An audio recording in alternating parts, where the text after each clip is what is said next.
My name is Dr. David Dukas, and I am the director of the program in medical ethics and human values. And we are also the academic unit where there is a Master of Science program in bioethics and humanities I'll be mentioning in a second. First, I'd like to tell you about the great pleasure that I have in introducing our speaker today as part of the J.R. Williams Senior MD Class of 31 Endowed Lecture Series. So this is a wonderful opportunity for Tulane to bring in all kinds of speakers related to spirituality and health, but also medical ethics and humanities at Tulane University School of Medicine that was started by Dr. Williams's son.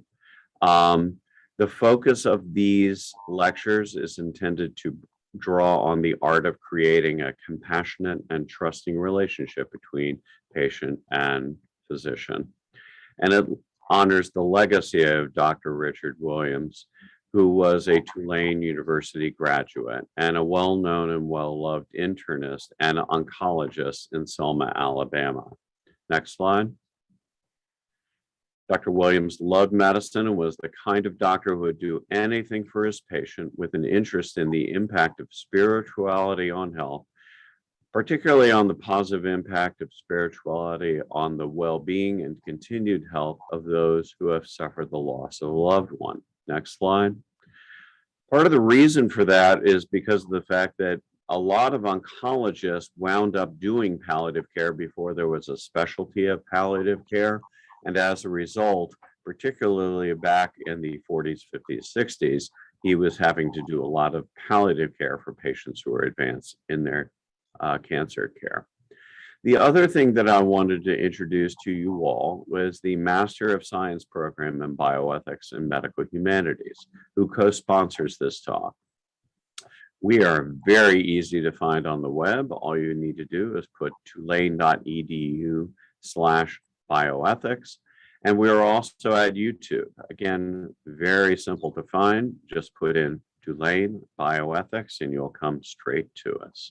Next slide. So there's an informational video that was pre-recorded and is easily found. You can either point your cell phone camera at the QR code that's right now on your screen, and that will populate a Safari link to take you there by way of YouTube, or a bit.ly link, which is bit.ly, and then 2 capital M, MU, 3 capital U, capital X. Pick your best way of getting there. Next page. So our MS curriculum has 2 tracks, one in bioethics, which is looking at teaching, research, and service in hospital ethics committees and IRBs in all healthcare settings, and in conducting normative empirical research in healthcare ethics. The medical humanities track focuses on the teaching or research on those aspects of narrative, reflective writing, fine arts, and history as applied to healthcare. History being the focus today. Next slide. We have all kinds of options for people to participate. We have a 2-year post-baccalaureate MS program. We also have an integrated dual degree MD MS program for those currently enrolled or enrolling at Tulane University School of Medicine. And we have a flexible faculty development option for mid-career professionals. Next slide. So if you have any questions, feel free to contact Dr. Hansen, who is our Director of Graduate Studies at shansen4@tulane.edu, or Sophie Offengenden, who is our Program Coordinator. There was a quick wave there from Stephen. And again, you can always come to our web link at tulane.edu/bioethics. Next slide. The course that Dr. LeDoux is teaching next semester is the History of Medicine on Health Maintenance, Disease, Beliefs, and Therapeutics. That'll be explored from antiquity until the mid-20th century. It's definitely worth your participation. Next slide. Thank you. So I'm very pleased to make the introduction of Dr. Elma LeDoux. And Dr. LeDoux is the Associate Dean of Admissions and Student Affairs at Tulane University School of Medicine. She holds the Peterman Prosser Professorship here at Tulane and teaches the History of Medicine course in our Master of Science program in Bioethics and Medical Humanities. A Tulane graduate and cardiologist by training, Dr. LeDoux serves as a clinician educator at every level of medical school education. Dr. LeDoux was selected through a peer review process for membership in the Tulane Health Sciences Center Society of Teaching Scholars and is the recipient of the Tulane University President's Medal for Excellence in Graduate or Professional Education. Her areas of interest in the humanities include the history of medicine and World War II history. And as a result, she is currently enrolled in a master's degree program in World War II history. So it is with great pleasure that I introduce today the J.R. Williams Sr., MD 31, endowed lecturer, Dr. Elma LeDoux, speaking on commerce, chemicals, and social customs, intertwined hazards of the 19th and early 20th centuries. Dr. LeDoux? Thank you so much, Dr. Dukas. I appreciate that introduction, and I'm very excited to be here today with all of you. I think, history is just an amazing topic that for medical students and those in the healthcare field in general, sometimes we forget about the value of history when treating patients and also when having to make ethical decisions regarding patient care. So what I'm going to do today is talk about the interaction between chemicals in everyday life in the 19th and early 20th century and how their use was affected not only by commerce, but also by social customs. If you think about the Industrial Revolution, particularly at its full peak in the 19th century, we think more about hazards related to major accidents, such as would be the case with the railroad industry or with the steel industry. And that's very true in terms of sudden mortality. But what I wanted to talk about today is a little more insidious and I think a little more interesting because it involves the interdigitation of all of these factors. Now, as we go through these vignettes, I want you to think about these relationships and just consider that industry operated in search of a profit and responded to demand. The industrial workers came from the poorest classes and didn't have the financial means to leave their jobs. And because the vast majority were coming from an agrarian society coming into the city, they also lived in close quarters and had access to very poor hygiene. The working conditions and the compensation for the injured workers were poor. There was no incentive and no laws at the time to protect them. And as consumers, people bought the products that were made if they wanted it, and for the most part did not question its safety. Consumers purchased products that were in vogue to reaffirm their social status. Now, many of these have toxicities that have been known since antiquity, but they were only rediscovered after problems developed. Physicians of the time generally recognized the causation, but the public and the industry either didn't believe them or chose not to believe them because it would affect profits or availability of that product. And again, regulation was slow due to the cultural adoption of the product. Once people had it, they didn't want it regulated or taken away. So the 19th century hazards that we're going to discuss today are those involving coal and soot exposure, radium, white phosphorus, mercury, trinitrotoluene, TNT, arsenic, aniline and benzene, and lead. There are many others, but we only have an hour. So I've limited to those that I think are quite interesting how they played out. The first I'd like to talk about is the disease of chimney sweeps. It was referred to back then as soot wart. It was recognized that those who had been chimney sweeps for a few years would generally develop skin sores and also obviously respiratory complaints from inhaling the soot. How did this come about? Well, in the time of the Industrial Revolution, instead of burning wood, people turned to coal as a source of fuel, and the coal tar, when burned, would leave sticky residue in the chimneys. This had to be cleaned out, or the flue would become blocked and the smoke would back up into the houses. And that led to the development of specialized workers called chimney sweeps to get down in there and do the cleaning. Now, because the passageways are narrow, children as young as 4 years old were put down into the chimney to clean it.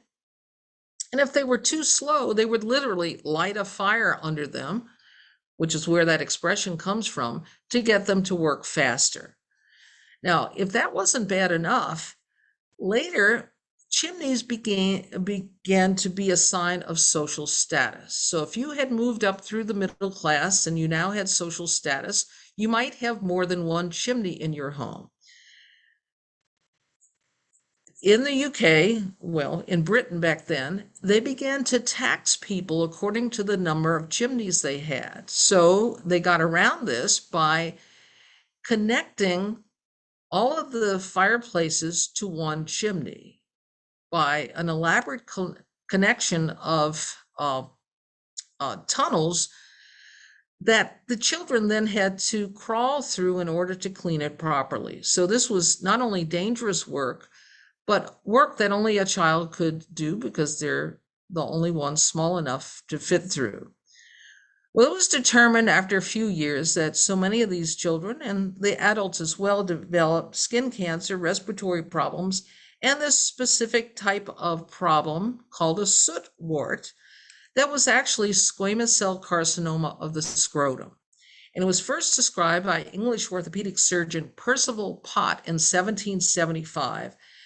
And it's really an effect of going down into the coal fireplaces.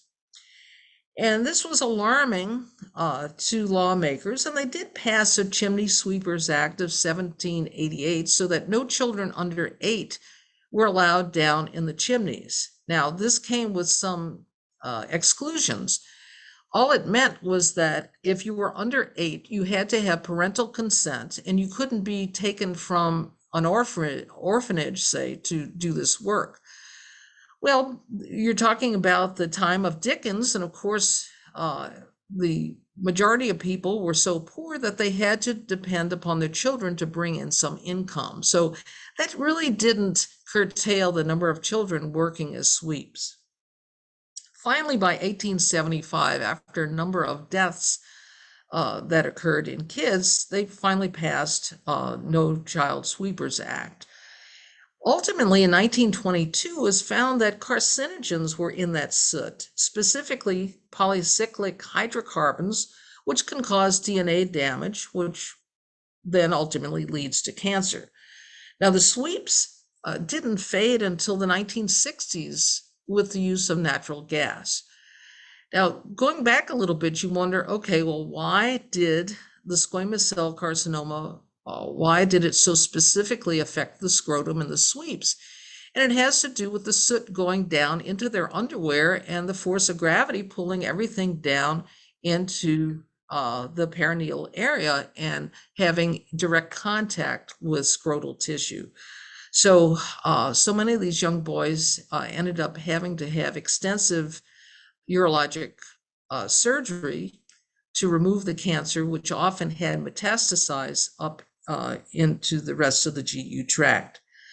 Now, you might ask yourself, well, why would anyone continue to be a sweep? Why would they do this if they knew by 1922 that this was a carcinogen?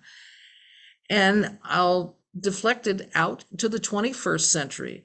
Why do people continue to smoke cigarettes when in 1960, the Surgeon General determined that cigarette smoking causes cancer? And again, it's the idea of there's a need and someone fulfills it, or somebody wants something and it gets ingrained in the culture.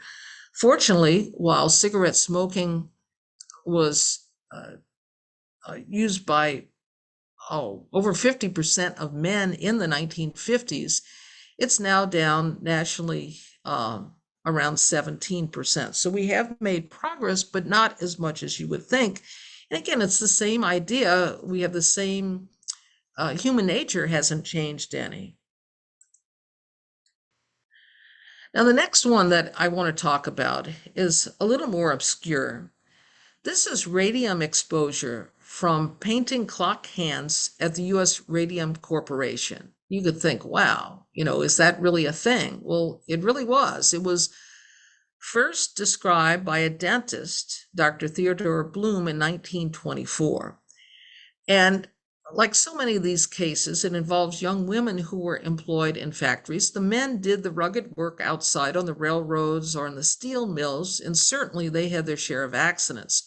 The women had more chemical exposures because they worked very closely with the tools and the objects that were potentially toxic or known to be toxic. So they'd hire young women to paint using paintbrushes dipped in radium to paint the dials of the clock and also the numbers on the clock so they would glow in the dark. And this was a big thing because consumers wanted this. This was the next big thing. It would be like if the first iPhone had been released. Everybody wants something new. So these young women were told that the radium was completely harmless and that to get a nice fine point on the paintbrush, they should lick the paintbrush and bring it to a point so that they can, very discreetly put the radium on the clock face. So unbeknownst to these young women, the radiation exposure caused damage to the bone closest to where they had ingested it, which would be the teeth and the mandible, the jaw. And they also had gingival swelling. This brought on terrible pain. Many of them thought they just had a toothache, but this particular dentist began to notice a pattern, and this Radium Corporation denied any liability, but he made the relationship between their employment and this osteonecrosis and infection that they had in their jaws. So the Radium Girls put together a suit, and this was made into a movie a few years ago, worth watching. But the Radium Girls filed suit, and by the time it came to court, some of them had such radiation sickness that they literally had to testify from a cot in the courtroom because they were too weak to stand up. And it was settled out of court ultimately in 1928, but not before the radium company appealed. The appeal was denied. They took it to the Supreme Court, and the Supreme Court just refused to hear it. So ultimately, these young women were awarded, in today's dollars, approximately $100,000 each for their death or disability, whether it was paid out to the heirs or to themselves. And this is an example of what happened to these women. This really attractive young woman ended up with a huge abscess coming from the necrosis in the jaw, and she ultimately died. This shows the women working on the clock faces here what very detailed work it involves. And the interesting thing here is after all this happened, radium was not withheld for its luminous effect. It was continued on the clock faces, only under conditions of greater safety where the women did not put the paintbrush in their mouths and they didn't directly handle the radium. So the consumer still wanted the goods, and so the show must go on. They just made it a little bit safer.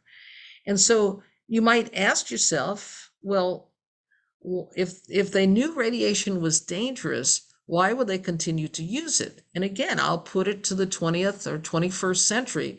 We knew that it was dangerous, but in the 1950s, it was a marketing tool to go into a shoe store and stand on a platform, and your feet were x-rayed inside your new shoes so you could see how well they fit. Additionally, even in the 21st century, we have people that go out um, for extended periods of time, over time, using tanning beds, which is known, different type of radiation, which is known to cause cancer. The American Academy of Dermatology said that with the use of tanning beds, the incidence of melanoma has increased by 20%. The incidence of squamous cell carcinoma of the skin has increased by 67%. And basal cell carcinoma, another type of skin cancer, increased by 29%. And yet, human nature, people still continue to use tanning beds, even though they know that it carries some risk. Not to be outdone with radium diols, radium water was marketed as a cure-all. Radiathor had a patent on this. It contained 1 millicurie of radium and 1 millicurie of mesothorium. And it was purported to cure everything from rheumatism to impotence. And as is the case with so many illnesses, if a high profile person or a celebrity develops an illness, then it gets more attention. And that led to the demise of Radiathor, because socialite Eben Byers, who was really kind of a celebrity of his day back in the 30s, he was a golfer and a socialite and really a celebrity of the day, believed in Radiathor and ingested so much over time that it killed him. He died of radiation sickness. At the time of his death, he was so radioactive, he had to be buried in a lead casket. And that was the end of Radiathor, simply because it had killed someone famous, and therefore no one wanted to have anything to do with it anymore. Now, the story of the 19th century match girls is really fascinating too. If we think about matches, they seem to be something that's always been with us, and certainly way back, the Chinese had tapers coated with sulfur that they could put in a fire in order to bring the fire elsewhere. But what we're talking about here are matches, striking matches that would allow flame to become portable. And if you think about the culture at the time, you now had the coal fireplaces that had to be lit, but you also had gentlemen who smoked pipes and cigars, and they wanted to be able to light these pipes and cigars without having to go to a fire and light a taper and then light the smoke. So matches became a big thing, again, a matter of convenience. And the matches we know it today was actually invented serendipitously by an English chemist in 1826. His name was John Walker. And his match happened to, he was experimenting with different things, but on a stick he had placed some sulfur, potassium chloride, and antimony trisulfide. And when it happened to brush against some paper, some sandpaper, it caught fire. And so he was selling these in his drugstore at the time, but he never patented it. So another fellow came along, Samuel Jones, and he basically stole the idea and marketed these strike matches as lucifers in 1829. And they were a huge hit because now people didn't have to find a fireplace. It's like if you had a cell phone and the battery never died, you didn't have to go find a place to plug it in and recharge. And so the unfortunate thing about this, though, in order to have these matches strike and light on anything, they had to be made with something very flammable. And that very flammable substance was white phosphorus. And the white phosphorus unfortunately, could make a chemical reaction with the body that led to destruction of the jawbone. And what would happen here is these young women were painting or dipping the tips of these matches, ultimately stacking them together, as you can see here in the photograph, putting them in boxes, handling them, and getting exposed to the white phosphorus. And what would happen is the chemical reaction is such that the white phosphorus mixes with water in saliva or sweat, along with carbon dioxide, just from breathing out, and creates a substance called a biphosphonate that alters bone metabolism. And so these young women, just like the radium girls, were having problems initially with their jaws, but also hands could be exposed, and causation was developed for them as well. And so this was called phossy jaw, nickname for the white phosphorus. It was found all over Europe, wherever white phosphorus was used for matchmaking. It was first described in Vienna in 1839, and also in New York by Dr. James R. Wood. And this is a picture of a young woman named Cornelia. She worked at the match factory. She was only 16 years old when she developed necrosis of the jaw and an abscess. Her teeth fell out, and ultimately her jaw had to be amputated. And sadly, this was done without anesthesia. And after the surgery was done, the wound was cleaned and washed every day with a lead solution, which was thought to be inhibitory of infection, and opium for pain relief.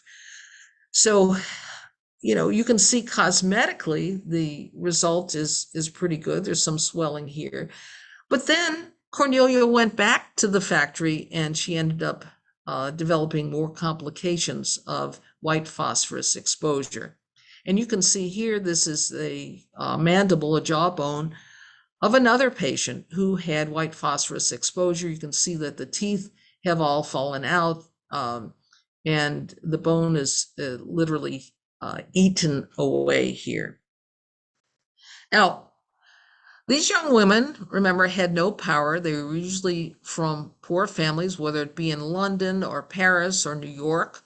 But in London, they did go on strike in 1888. It was really more symbolic than anything because people still wanted their matches and the company still was going to produce the matches. And so they could either, strike or leave, and no one really cared too much, except the Salvation Army. The Salvation Army took up their cause and built a factory using safer red phosphorus back in 1891. And in order to get people to use these new safety matches, which were a little more expensive, they tried to shame the public into using these safety matches. Because look, if you see the advertisement, it says, "Remember the poor match girls," and it shows that they were exposed to terrible working condition. And so the name of their matches were Lights in Darkest England, Fair Wages for Fair Work. And it was really trying to shift the public opinion towards safety matches in an altruistic way. Now, white phosphorus was actually outlawed by the Berne Convention in 1908. So all of Europe quit using white phosphorus, but not in the United States. White phosphorus was still used in matches until 1925. And it was really not the users of the matches, but those who worked in the match factories that were most prone to that. And again, you might say, why would someone stay and work in a factory where they knew there was harm being done? Or even more ethically speaking, why would people buy these matches if they knew that it was done on the backs of these, at the risks of these poor women who were stuck in the match factory? And we can say, oh, well, they weren't very altruistic or understanding. But if we think about, again, bringing it forward to the 21st century, And you look at NFL products or even any kind of sports products made by Nike or any of the other companies, you open the cap, look in the inside the cap, and you see that it was made in India, made in Pakistan or Bangladesh, where young girls are working in conditions that probably aren't a lot different from the shops in Dickens' day. So some things really never change. Another interesting exposure was that of mercury poisoning. And although mercury poisoning could be encountered in many different ways, specifically, I want to talk about hat makers. And mercury poisoning in hat makers is just not a 19th century phenomenon. This goes way back because French Huguenots in the 17th century had perfected this technique of using mercury in the felting process. This is a process where the fur is taken off the hide and prepared in order to make the hat. And so even though mercury, lead, and arsenic poisoning had been known about since ancient times, the French Huguenots kept their secret process to themselves because, again, they were artisans and they wanted to pretty much have a monopoly on their trade. Now, hats became very popular during the Victorian and Edwardian periods. Queen Victoria came on the throne in 1837, died in 1901 to be succeeded by her son, Edward VII. So this whole period of time, hats are very popular. You can look at this diagram here and you can see the tricornate hat of the 18th century, and then you come down here and see all the gentlemen's hats of a later period. Now, unfortunately, those who dealt with mercury would have it absorbed either down the respiratory tract or by handling it. And the term mad as a hatter was actually coined in 1829 in Russia. So this was known all throughout Europe. It was just something about hatters after they had worked for a while that they developed personality changes. Mostly apathy or even a certain shyness. They were quick to anger. And it just was something about him that wasn't right. And so people said, oh yeah, he's as mad as a hatter. And that term went throughout Europe and England as well. Now, physicians became concerned over this as a safety hazard. In 1869, the French Academy appealed to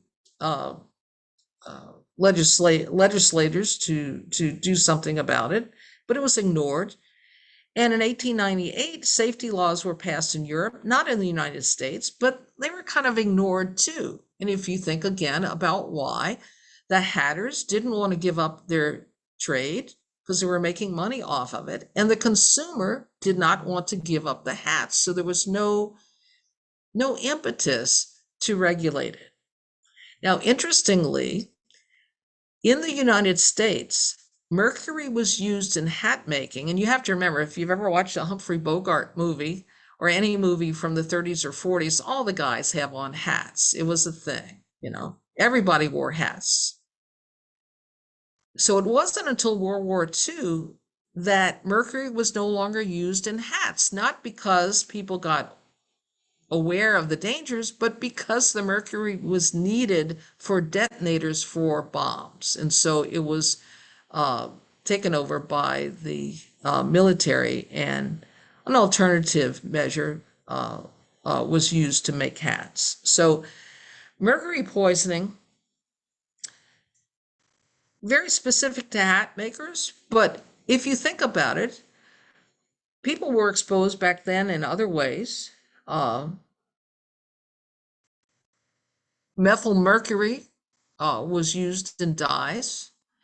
And today we also have mercury in the food chain due to industrial washout into the oceans. The fish have ingested it. And then as each animal in the food chain ingests it, then that effect is amplified. So fish like tuna and bass tend to have high levels of mercury, and most people should avoid them on a regular basis.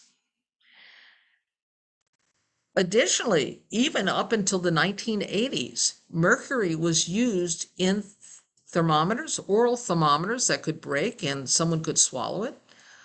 And it was also used in all of the medical thermometers in offices and hospitals.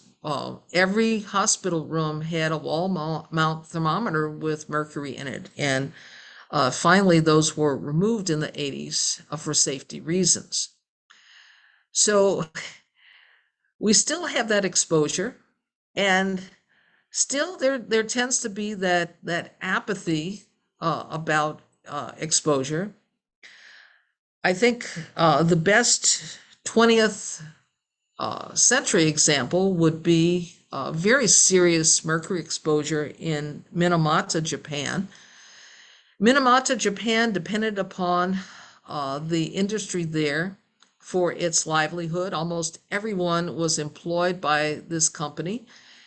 And the company threw off their wastewater into a lake that a few of the inhabitants lived nearby, and so they became sick with what we later found out to be mercury poisoning. But at the time, it was not known. This was back in the 1950s. The company denied any wrongdoing, and physicians made the causation with the runoff. The company denied, and you would think that the other townspeople would have been sympathetic to the plight of those who lived near the wastewater runoff.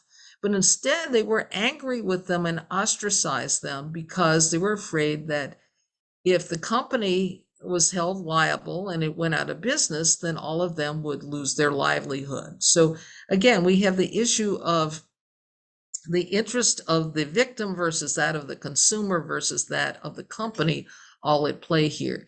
Eventually, those who had what was called Minamata disease were compensated for life. There are many of them involved with that.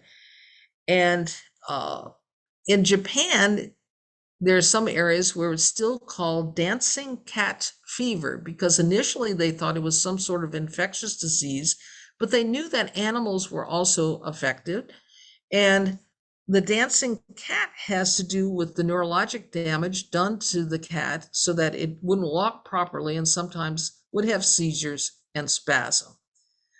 So what would it do to humans? Well, again, the hat maker was an interesting sort. He was known for irritability, depression, apathy, and a certain shyness. This was repeated over and over again in the literature. But it also affected muscle strength, and the mercury would involve the central nervous system with personality changes, hallucinations, tremors, as well as reddish fingers and toes. Now, in the United States, the medical associations did a survey on American felters, which are what hatters were called here, and found that about 80% of them had what was felt to be mercurial tremors. But the trade unions didn't want to address it because it would threaten their livelihood, and they attributed this instead to a likely high alcohol consumption by hatters, leading to these tremors. Unions at the time were more concerned about tuberculosis, and not to minimize the danger of tuberculosis in close workspaces. But it's interesting that a disease like tuberculosis would get immediate attention, whereas a chronic disease like mercury poisoning would not. And the reason was that tuberculosis would kill the worker or make it impossible for him to work and support his family. Whereas chronic mercury poisoning, they could still go on and earn their livelihood. So a little bit of apathy on the part of the worker as well. All right, well, this is the most interesting one, I think. Arsenic, again, known for centuries as a poison, but somehow overlooked in 19th century fashion. Orpiment was used in the tanning industry to remove hair from hide. So if you worked in textiles, you're going to have arsenic exposure. It was used very commonly as rat poison. And it could also be used easily to commit the perfect murder because it's odorless and tasteless. And back in the day, in the 19th century in London, quite a few women were put on trial for having poisoned their husband's tea because the arsenic was particularly soluble in hot liquids. And so hot tea was the perfect medium through which to slowly poison someone that you didn't want to be with. Arsenic was also used in dyes, especially green dye. And amazingly, it was also used to color sugar for the bakers to make attractive cakes and things. And it was used in textiles such as wallpaper and clothing materials. And this is sort of scary, but in the 19th century, flour was expensive. And so those selling flour also wanted to increase their profit margin. Arsenic was cheap. It was a byproduct of most uh, mining of ores, and so it looked just like flour, and so they put a lot of it in there, and so they didn't have to sell as much flour, and they could increase their profit margin. So nearly everybody in the 19th century, if you were to take a hair or fingernail sample, you'd probably find much higher arsenic levels than you would find today. In Victorian England, a change was occurring though. Candlelight was no longer being used to light homes. Gas lighting was being used, and this burned brighter than candles. Therefore, clothing could be better seen. So if you wanted to be better seen, if you wanted to stand out and promote your social status, you wanted brighter clothes to display. And this is how we came about with something called Shields green. Variants called Paris green or emerald green. They were popular for clothing, paint, and use in wallpaper. And Shields green actually was invented by a Swedish chemist who worked in the dye industry back in 1775. And then in Schweinfurt, Germany, they developed another type of green that started in the 19th century. And so all these different type of green, it was a fad. People just went crazy over this green and used it for everything. It was in clothing, it was in makeup, it was in wallpaper. Back in the 19th century, hand-painted wallpaper was also very popular. So you had the pattern that was printed on there, and then artisans went back behind that and painted little birds or little designs within the paper. So green was the operative word here, and this is what it looked like. Unfortunately, the green was full of arsenic. There was enough arsenic in this dress to kill the wearer, and people died from their clothing. Arsenic entered the body through the skin. And so how did that happen? Well, it was leached out of the clothes, either if the woman got caught in the rain or if she sweated, that would leach the arsenic out of the clothes, and the patients would start to feel ill. Nausea was very common, weakness, just they didn't feel right. And those are such non-specific complaints. It could have been due to many things. And often the doctor would tell the patient, well, you're tired, you need to go take to the bed and rest for a while. And so the woman's resting in the same bedroom where the arsenic wallpaper is on the wall. And this is what the arsenic wallpaper looked like. It's really quite beautiful. And this, again, has to do with what was in vogue at the time.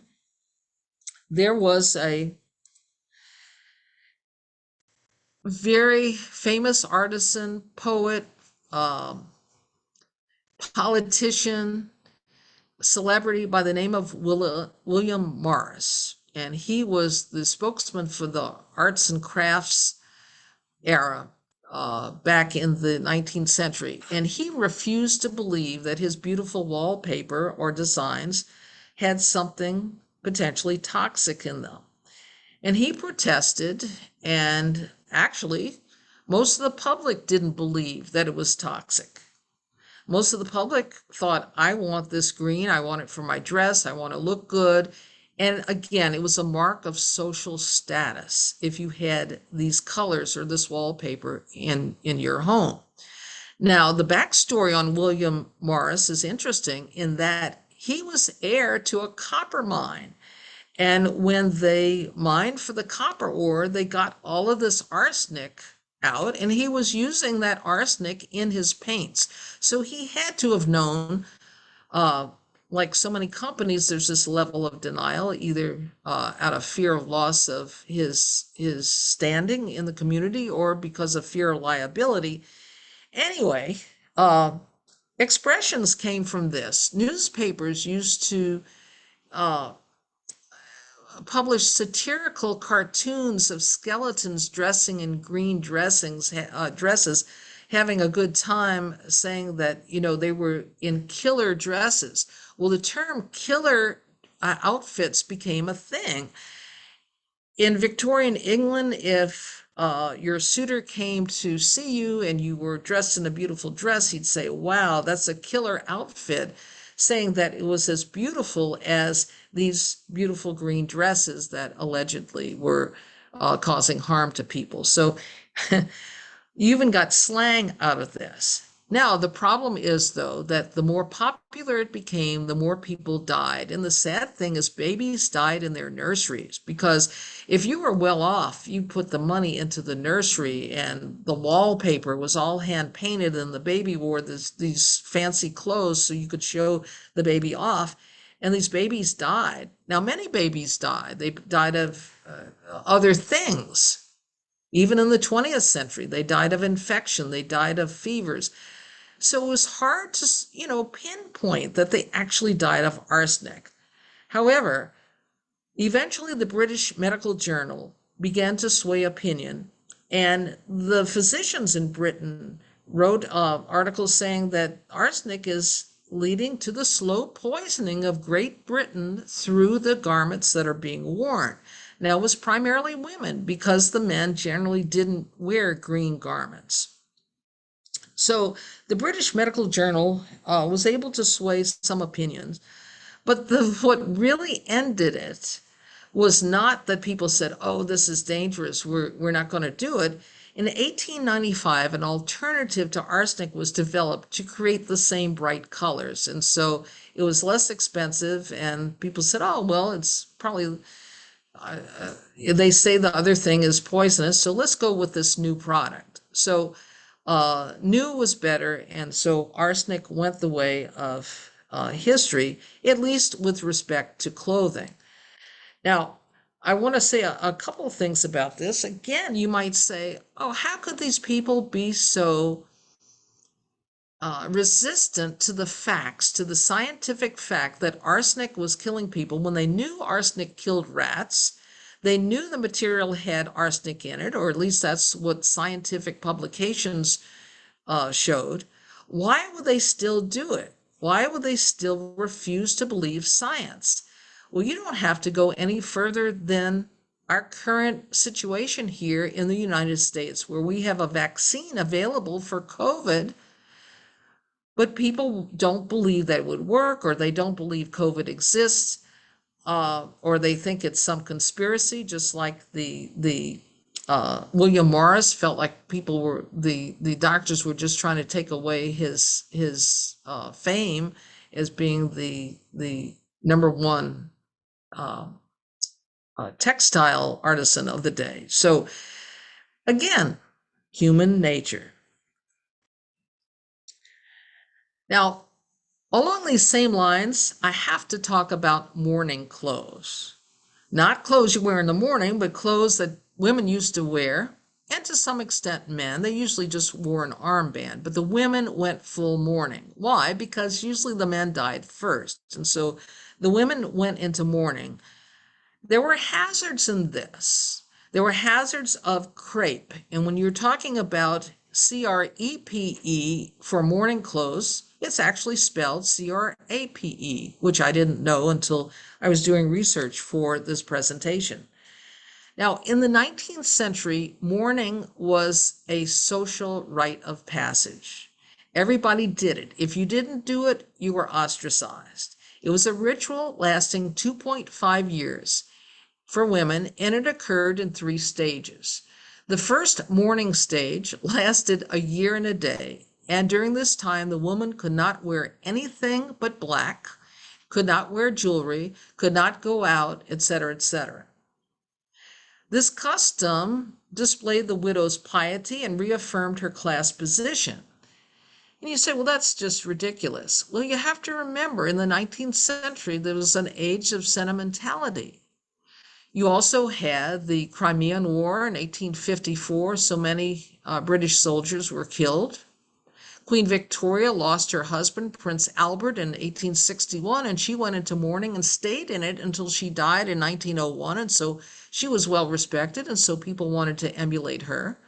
And in the United States, the American Civil War between 1861 and 1865 led to millions of casualties. So you had lots of women emulating the mourning dress of Queen Victoria. Much of what Queen Victoria did in England was quickly emulated through fashion magazines here in the United States. Black crepe veil was a thing. The face was to be fully covered. It was 6 feet long and hung down in the back. The purpose of it was to hide her face so that she could, quote, weep with propriety. And it also, quote, protected against the untimely gaiety, their spelling, of a passing stranger. Now, the other thing about mourning clothes is they couldn't be satiny. They couldn't be lustrous or iridescent. They had to be flat colored, opaque. Well, this was very convenient for manufacturers because they could make these veils out of cheap silk dyed with aniline and processed with arsenic and benzene, all of which are either caustic or carcinogens. And they used a mordant to set it made of chromium. Now, the dye would leach out with sweating or rain, and these women were developing sores, respiratory problems, and in some cases, even blindness as a result of their mourning dress. Now, industry catered to this ingrained social custom. Stores carried entire departments devoted to mourning clothes. So if you went in the store, you could find the mourning section. One of the largest stores to promote this was Lord and Taylor in the United States.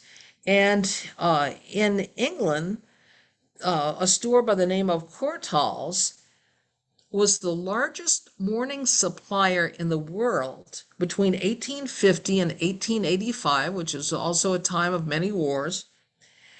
And their return on the mourning dress was 30%. So they used cheap silk, cheap products, but everybody bought it because they had to. It was part of social custom.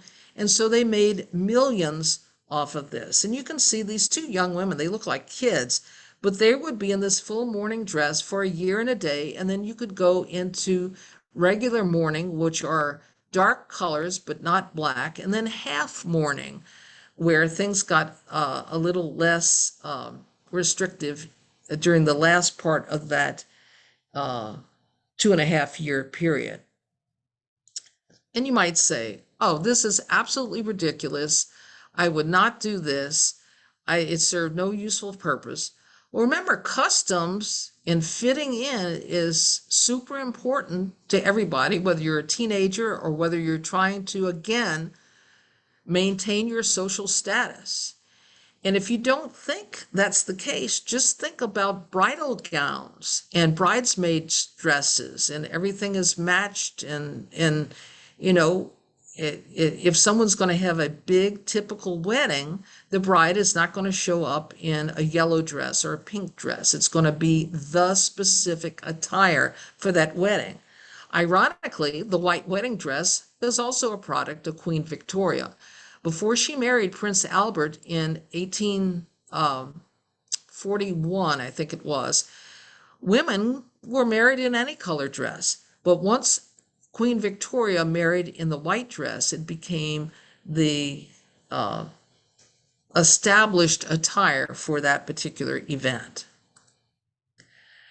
And finally, we're going to finish up with lead poisoning, also known as plumbism, from the Latin word for lead and the uh,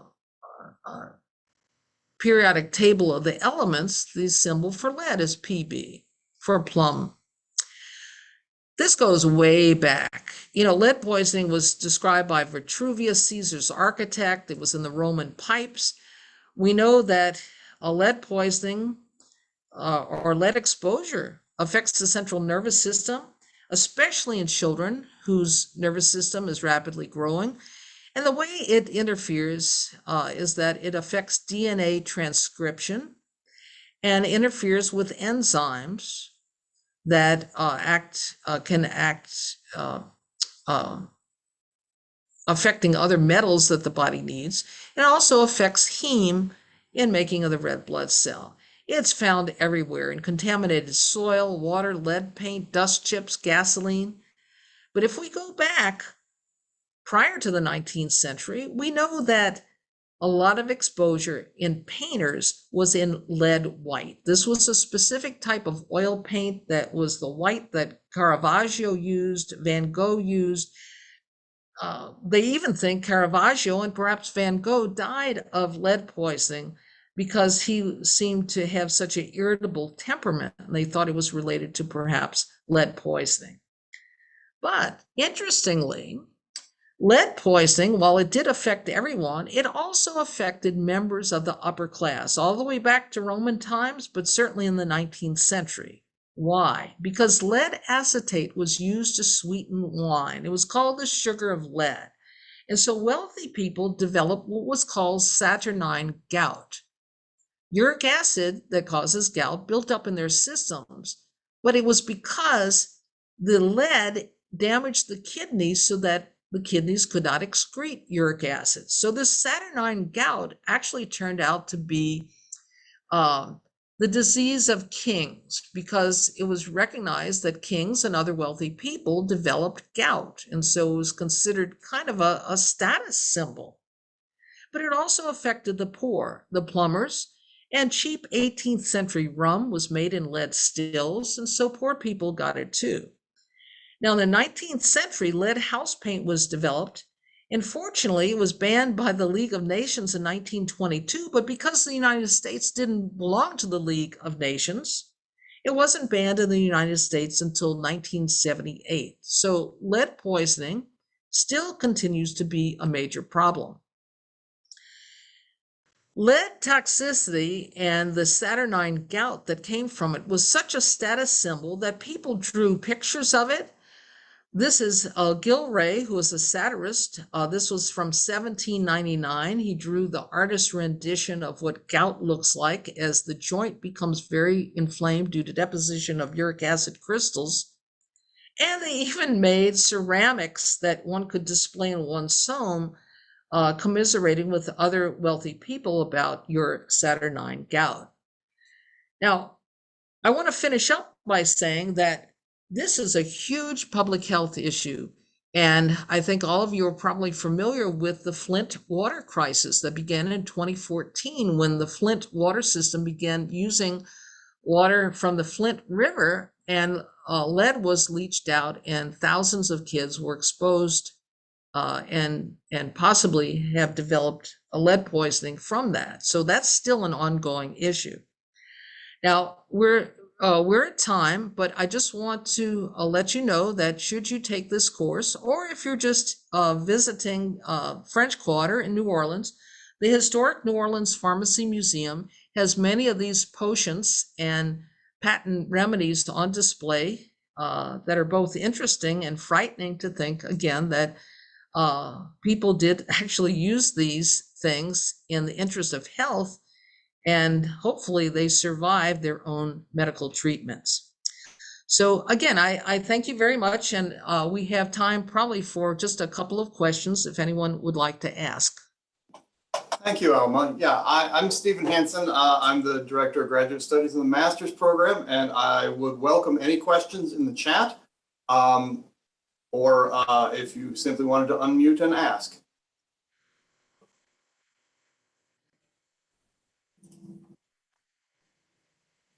I have a related question related to what was that medicine that a lot it's they talk about it a lot in a lot of Western movies that the women would take lauded. I'm not sure what it was. There was Laudatum? the liquid medication that the women quite often took. Well, there's also something called Lydia Pinkman's remedy. Could that be what you're talking about? What do they call it? Lauded. Laudatum is extract of opium that was used for everything. Yeah, so that was used as so it was opium then that they would get because they get addicted to that stuff too. Is that the Yes. same as laudanum? Yeah, Yes. that's what I was talking about. Is that it? Yes, and they even gave that to babies for teething. Yeah, I remember that too. Thanks. Very nice presentation. Thank you.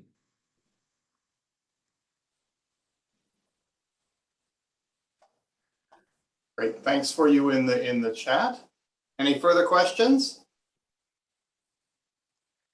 I mean, I have one, if I might. You spoke of the lack of concern that individuals show for people with these particular industrial diseases because they, I guess, feared that they would lose jobs in the area. I mean, we see that now, right? I mean, not that many years ago when I was in Lake Charles, that there is always a fear that the chemical companies that are one of the major employers in Lake Charles, Louisiana, will move an hour and a half down the line to Texas if Texas offers them better deals. So we can't put any restrictions on what the companies can do.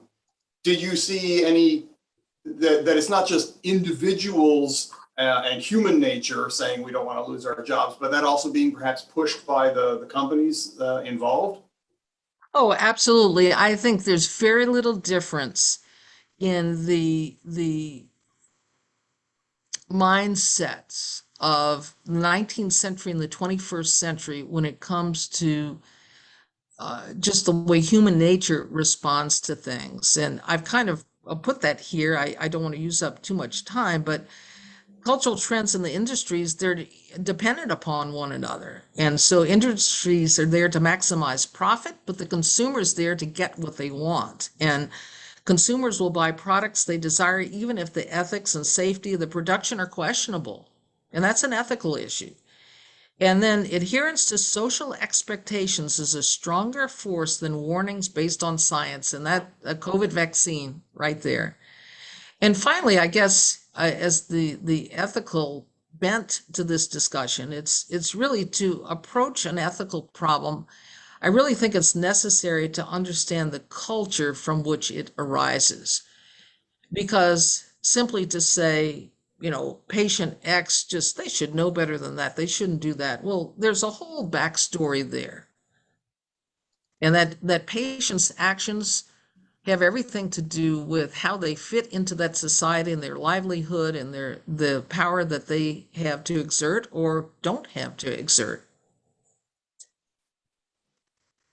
Thank you.